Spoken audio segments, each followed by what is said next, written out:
نحوحات زطفويلن زربات جنرال أب آخبا ختما مقلام حيال دقف حوحتن كالي كسن سعيبولو زرزر زينا حزنا لنا إيرترا تزاريفي لالا مجلسي إيرترا حيال قطعة إيرترا انتا تزاريفام سانعيتكم سناتنا فرم كخون كله بزرزر كنسمعكم ينام حدم زسك فريبورت ريموت يرلو سبسلت أنات شوعات مخايرن اندهك آيرو يغنحو ويون شوعات مخاين استقايرا خمزلو ونز حبرت أب أوريتوز يرلو عدشو ترات أمونغ إثيوبيان جبت اندمام كاتير الله كايرو ندي سابام كتخصص كلام إثيوبيان مالو معانت زهابتو ملسلو زي برتع مرسي إثيوبيان السودان استحاز خالوت قديات وينكن العلينام أب سماي غازا نفاس سلام ينفسلو حماس نسلام دلوي مبالو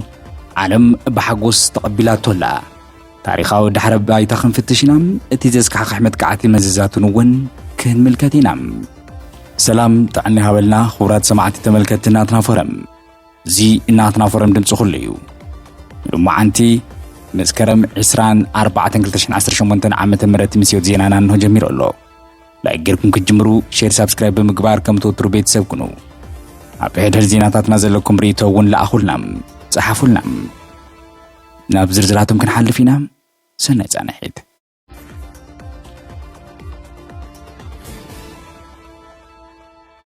نحوحات زطفويلن مقالة أبستخايد حدا عبي آخبا بريزيدنت غزياو بمحدار تقراي جنرال تادس وردم نحوحات زطفو حايلي كم زي اللي بترد زاريقهم زمدر رزي أمونغو دقفتن تقامتن حدش وطرتوين العلالو قال يوم كم حدش خالق تنكول قوتيرهم ولو أبتي هزباو وعلا بهراو حدنا تقراي تبهيلو أبستس أوعا وفري حوحات آخبام أبومبر هزباويان حرنة تقراي دكتور دبرتسين قبر ميكايل زركبوهم لعلوت بوليتيكان وتادراون مرحت حوحتون ترخيبهم يوم جنرال تادس وردم أبز سمع مدرم نحوحات كابت أفات كدحنو ويون كتفو زخل بعلو حوحتن عوالاتون ترائم كبلو بمزراب صلب بلوم دماغ عند علامانا نتي أبهلون حدقا ودي قازلا تقراي مدحانيو زولو جنرال تادسة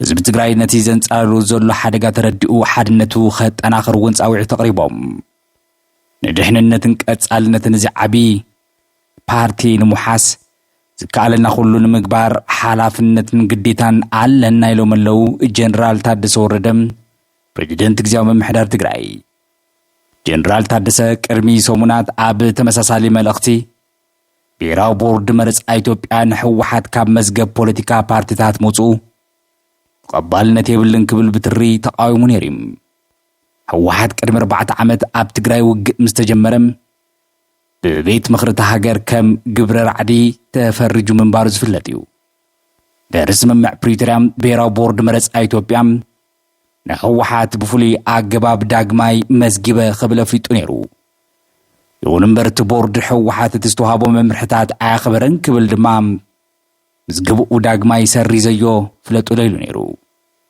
حوحات نزي وسا نزي كقاوم كلهم جنرال تادسد ما دقاقيموم دقفوم نحوحات قليس أميوم بانصارو قليوم بوليتيكا تقراي زنتفو فلتقات زخونو تنحنحتي زي آخي بازي حديش تنكول حوحاتي خبلو قلت اللو مخانو تنكول زبلو وزلو انتعيو كدم بومبر ودب بارتا عرنا تقراي زنورا آي تبرها دستام محبراو مراخبي قص نايتي آخي باس اللي بمزرقح زي سعب ملقتن محلالي فولهم حوحات قلوس علامة اللوو علامهم سلطان محازن حافت هزبن هاجرن مزرافنيو سلطانم نموحاز كلو غيروم يوم نتقزياو من محدار كي يسرح عنكي فمو تفناقلتنا بعدهم كي ملسو آقدهم هجد ما زخسر ودقفن مملاس هاجراوي حدنة ندابلوم يفتن اللو يبل نبرا مرارحام عرنا عبرها دستام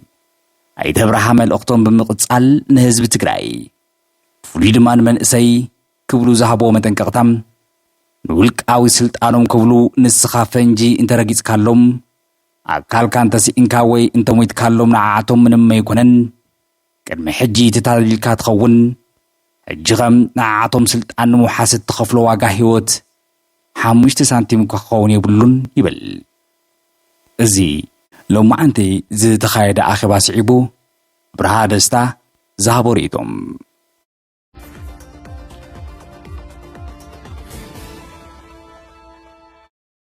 ተዘሪፈ ኣለኹ። ኤርትራ ንላዕላውነታ ዝጠራጠር ጽሑፍ ዝተመልከተ ቁጥዕ ስዒቡ ኣሎ። ብዛዕባ ህላውን ላዕላውነት ሃገር ኤርትራ ሕቶ ዘልዕለ ጽሑፍ ኣብ መንጎ ክልቴን ሃገራት ሓድሽ ውጥረት ክፈጥር ከሎም መራሕቲ ኤርትራ ድማ ብርቱዕ ቁጥዖም ይገልጹ ኣለዉ። መንግስቲ ኤርትራ እቲ ጉዳይ ብቐሊሉ ዝረአ ከም ዘይኮነ ብምግላጽ ነጻነታ ብውግእ እምበር ብልቓሕ ከም ዘየምጽእቶ ብምጥቃስ ዝርዝር ወተሃደራዊ ጸብጻብ ሒዛ ወፂኣ ኣላ። እቲ ውጥረት ዝጀመረ ሆርን ሪቪው ዝተባህለ መጽሔት ኢትዮጵያ 1993 ንኤርትራ ዝሃበቶ ናይ ላዕላውነት ሃገር ኣፍልጦም ዳግማይ ክትምርምሮን ክትሰርዞን ዝጠልብ ዝርዝር ጽሑፍ ምስ ተዘርግሐ እዩ። እቲ ጽሑፍ ከም ዝገልጾቲ ኣብ 93 ዝተዋሃበ ፍልጦም ኣብ መንጎ መራሕቲ ሕወሓትን ሻዕብያን ዝነበረ ናይ ውግእ ግዜ ምሕዝነት ዘርኢ ፖለቲካዊ ውሳነ እምበር ኣብ ጽኑዕ መሰረት ዝተመርኮዘ ኣይነበረን።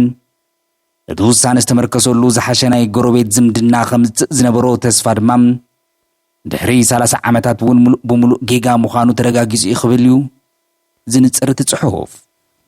ብተወሳኺ ኤርትራ ድሌታት ልምዓት ኢትዮጵያ ከም ምዕንቃፍ ሓሊፋ ጽዕንቶ ኢትዮጵያ ንምድኻም ናይ ባሕሪ በሪ ትምኒታ ንምጽላም ምስ ግብፂ ኣብ ምስላፍ ዓዲ ውዒላ ይትፈልጥን ክብል ይኸስስ። ብርቱዕ መልሲ ኤርትራ ድማ ነዚ ጽሑፍ እዚ ስዒቡ ይመጽእ። ነጻነትና ብመስዋዕትናን ብቓልስናን እምበር ብልመና ይረኸብናዮን ይብል መግለጺ ኤርትራ። መግለጺ ኤርትራ በቲ ጽሑፍ ኣዝዩ ዝተቖጣዕ ይመስል።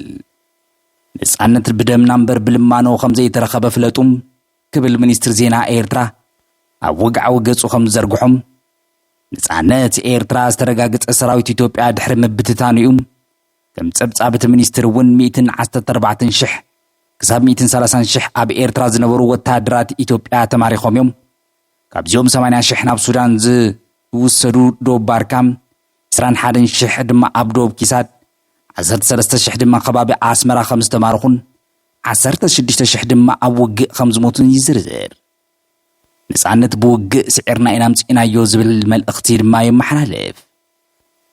እዚ ጥራይ ዘይኮነስ ኤርትራ ናይ ግብሪ መልሲ ሓሳብ እውን ኣቕሪባ ኣላ። ኢትዮጵያ ብዛዕባ ኣፍልጦ ሃገርነት ሕቶ ተልዕል እንተደኣ ኮይና ንሕና እውን ካብ 1952 ክሳብ 93 ንዝተወሰደልና ሃብትን ንብረትን ቢልዮናት ዶላር ዝቁጸር ካሓሳ ክንሓትት ኢና ኢላ ኣላ። ነዚ ንምድጋፍ ድማ ንታሪክ ኢራቅን ኩዌትን ብምጥቃስ ኩዌት ልዕሊ 50 ቢልዮን ዶላር ካሓሳ ከም ዝተኸፈላ ከም ኣብነት ኣቕሪባ ኣላ። ኣብ መወዳእታ በኣዲስ ኣበባ ዝርከብ ኤምባሲ ኤርትራ እዚ ዝተጀመረ መንገዲ ሓደገኛ ከም ዝኾነ ብምጥቃስ ቻርተር ሕብረት ኣፍሪቃ ኣህጉራዊ ሕግታት ብምዝኽኻር እቲ ጉዳይ ብቐሊሉ ክረአ ከም ዘይብሉ መጠንቀቕታ ኣስሚዑ ኣሎም።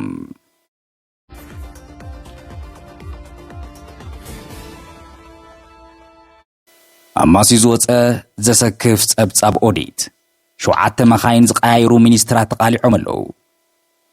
ቤት ጽሕፈት ፌደራል ዋና ኦዲተር ዘውፅኦ ሓድሽ ጸብጻብ ላዕለዎት ሰበስልጣን መንግስቲ ኣብ ሃፍቲ ህዝቢ ዘብጽሕዎ ዘለዉ ከቢድ ብኽነትን ምዝንባዕን ብግልፂ ኣቃሊዑ ኣሎ። እቲ ጸብጻብ ብፍሉይ ኣብ ኣጠቓቕማ መኻይን መንግስቲ ዘተኮረ እዩ ነይሩ።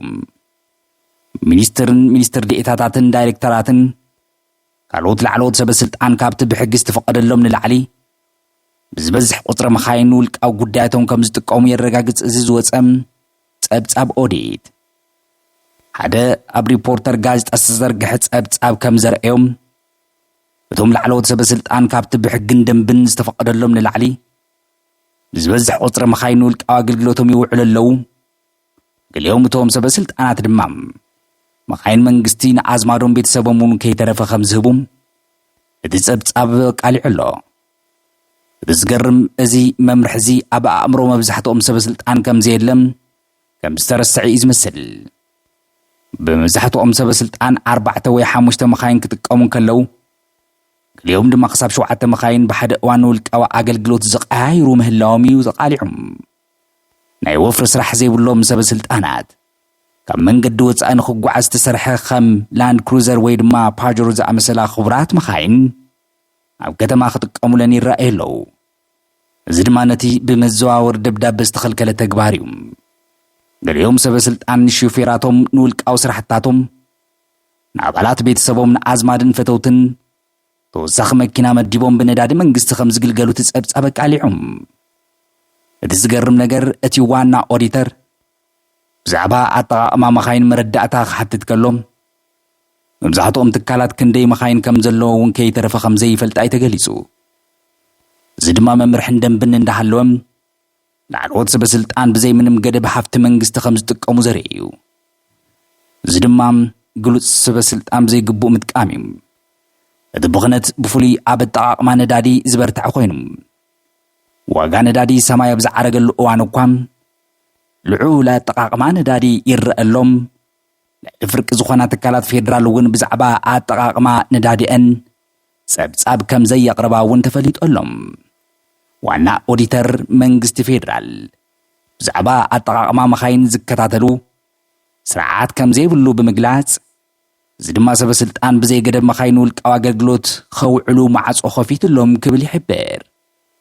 በዚ መሰረት ዋና ኦዲተር ነቲ ንምግዛእ ንብረት መንግስቲ ዝቆጻጸር በዓል ስልጣን ስዕብ ምሕጸንታውን ኣቕሪቡ ሃገራዊ ስርዓት ምምሕዳር መኻይን ግበሩ፣ ኣብ ልዕሊ ተፈጻምነት ደንቢ ቀጻሊ ቁጽጽር እውን ግበሩ፣ ኣየናይ በዓል ስልጣን እንታይ ዓይነት መኪና ክጥቀም ከም ዘለዎ እውን ግሉጽ መምርሒ ሃቡና፣ ብኽነትን ዘይግቡእ ምጥቃም ሃፍቲ ህዝቢ ክከታተል እውን ክዕገትን ኣለዎ ኢሉ ኣሎ።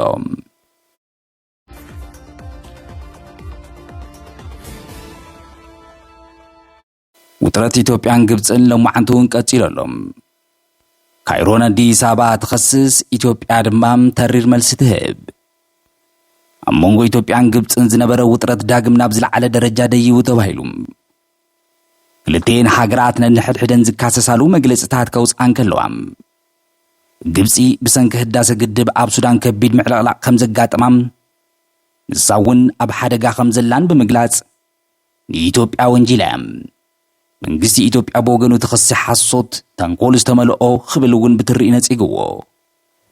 ሚኒስትሪ ማይን መስኖን ግብፂ ኣብ ዘውፅኦ መግለጺ ኢትዮጵያ ነቲ ህዳሴ ግድብ ብዘይ ሓላፍነታዊ መንገዲ ስለ እተመሓድሮም ኣብ ሱዳን ብሰብ ዝተፈጠረ ምዕልቕላቕ ከም ዘጋጠመ ገሊጹ ከም ዝሕብሮ ኢትዮጵያ ነቲ ህዳሴ ግድብ ኣብ ዘመረቕትሉ እዋን ማይ ክፈስስ ንምርኣይ ጥራይ ካብቲ ዝድለ መጠን ላዕሊ ማይ ሒዛ ነይራ።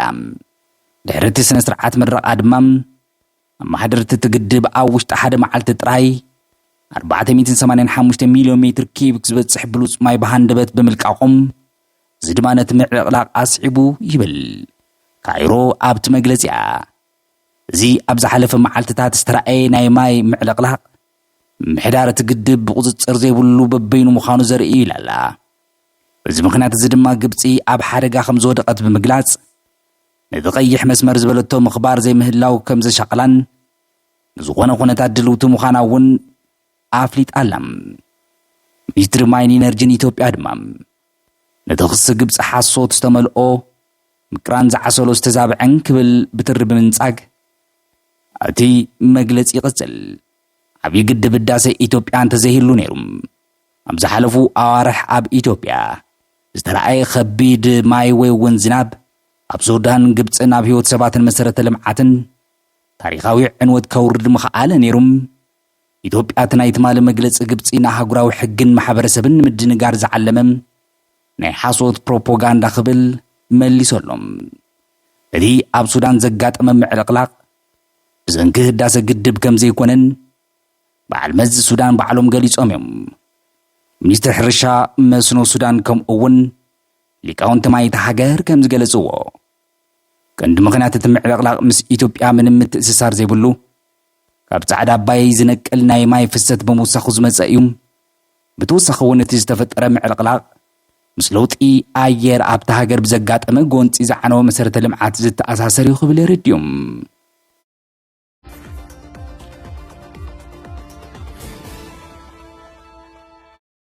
ኣብ መወዳእታ ኣብ ሰማይ ጋዛ ንፋስ ሰላም ይነፍስ፣ ሓማስ ንሰላም ድልዌ ምባሉ ዓለም ብሓጎስ ተቐቢላቶ ኣላ። ድሕሪ 2 ዓመት ዝኣክል ዘስካሕክሕ ውግእን ዕንወትን ኣብቲ ብውግእ ዝተሓመሰ ሰማይ ጋዛ ሓድሽ ናይ ተስፋ ብርሃን ይርአ ኣሎ። እቲ ብምዕራባውያን ሃገራት ከም ሽበራዊ ጉጅለ ዝተፈረጀ ፍልስጤማዊ ምንቅስቓስ ሓማስ ነቲ ብፕሬዚደንት ትራምፕ ዝተሓንፀፀ ናይ ሰላም መደብ ክቕበሎ ድልው ምዃኑ ምግላጹም ኣብ ሙሉእ ዓለም ብፍሉይ ድማ ኣብ ሃገራት ዓረብ ሓያል ሓጎስን ደገፍን ኣንቂሉ ኣሎ። እቲ ማእኸላይ ምብራቕ ዝካየድ ዘሎ ደማዊ ጎንፂ ነዊሕን ዝተሓላለኸን ታሪኽ ኣለዎም። ኣብ 1967 ከም ኣቆጻጽር ኣውሮጳ ግብፂ ንጋዛ ንሰራዊት እስራኤል ኣሕሊፋ ምስ ሃበት እቲ ውጥረት ኣብኡ ይጅምር። ድሕራ ድማ ግብፂ ሕቶ ፍልስጤማውያን ብምዕፋን ብ78 ከም ኣቆጻጽር ኣውሮጳ እቲ ናይ ካምፕ ዴቪድ ስምምዕ ፈሪማ እያ። እዚ ስጉምቲ እዚ ከም ሓማስ ዝኣመሰሉ ንፍልስጤማውያን ቃለሲና ዝብልዑ ጥቃት ጉጅለታት ክውድብ ምኽንያት ኮይኑ ካብ ሽዑ ጀሚሩ እምበኣር እቲ ዞባ ካብ ጎንፅን ሰብኣዊ ጥፍኣት ንዋታውን ዕንወትን ኣዕሪፎ ይፈልጥን።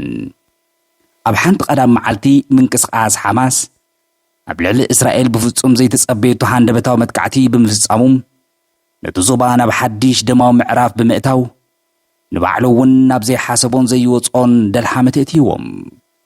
ኣብ ዝሓለፉ 2 ዓመታት ጋዛ ከምዘይነበረት ኮይና ዓንያ። ሊባኖስ እውን ነቲ ናይ ጋዛ መንገዲ ሰዓበት እያ ትመስል። ኣብ ኩሉ ኩርናዓት ሞትን ዕንወትን ይስማዕ።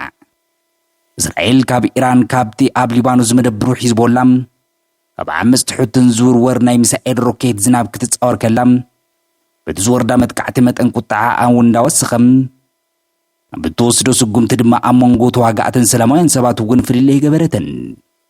እጅግን ድሕሪ ዓመት እውን ፈለማ እዋን ናይ ሰላም ኣየር ክነፍስ ጀሚሩ ኣሎ። ፕሬዚደንት ትራምፕ ነቲ ውግእ ንምውዳእ ዘቕረብዎ መደብ ስዒቡ ክልቲኦም ቀንዲ ተዋሳዕቲ ዝኾኑ ሓማስን እስራኤልን በቲ መደብ ከም ዝተስማዕምዑ መግለፂ ኣውፂኦም ኣለዉ።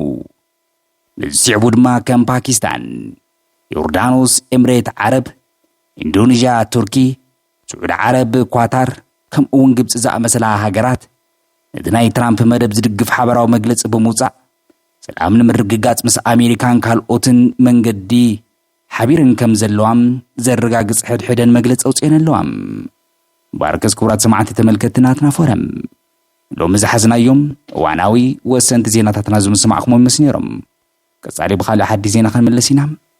ሳብ ሻኡ ሰላም።